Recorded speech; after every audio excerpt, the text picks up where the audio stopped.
جب بھی اے سی خریدنے کا خیال آتا ہے تو سب سے پہلا سوال جو ذہن میں آتا ہے کہ کون سی کمپنی کا اے سی لیا جائے، کون سا اے سی بہترین پرفارمنس دے گا اور زیادہ لمبے عرصے تک چلے گا۔ دیکھیں، ہر کمپنی کا اپنا معیار ہوتا ہے۔ ہر کمپنی اپنی پروڈکٹ میں کوئی نہ کوئی نیا فیچر، نئی موڈیفیکیشن ضرور دیتی ہے، لیکن میں ریپیئرنگ کے شعبے سے تعلق رکھتا ہوں، تو جو چیزیں ہمیں نظر آتی ہیں وہ عام کسٹمر کو نظر نہیں آتی۔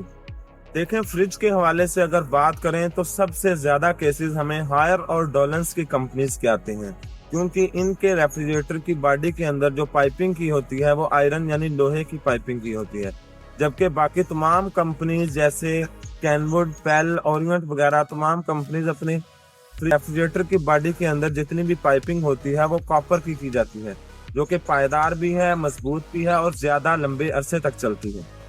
اب اے سی کی بات کریں تو پچھلے سال خاص طور پر ہائر کمپنی کے اے سی میں 2 ایسے بڑے حادثے یا اس سے بھی زیادہ حادثے سامنے آئے۔ ان میں کمپریسر کے پھٹنے کے واقعات سامنے آئے، جو کہ بالکل بھی قابل قبول نہیں۔ ایسا کیوں ہوا؟ کمپریسرز کے اندر ہائی پریشر والی گیسز استعمال کی جا رہی ہیں، لیکن ان کا جو باڈی کے اندر جتنا بھی میٹیریل ہے وہ انتہائی کمزور رکھا جا رہا ہے۔ اور نقصان کس کا ہوتا ہے؟ ورکرز کا، کیونکہ جب وہ ورکرز اپنے انسٹالیشن یا سروس وغیرہ کرتے ہیں تو وہ اپنی جان خطرے میں ڈال رہے ہوتے ہیں۔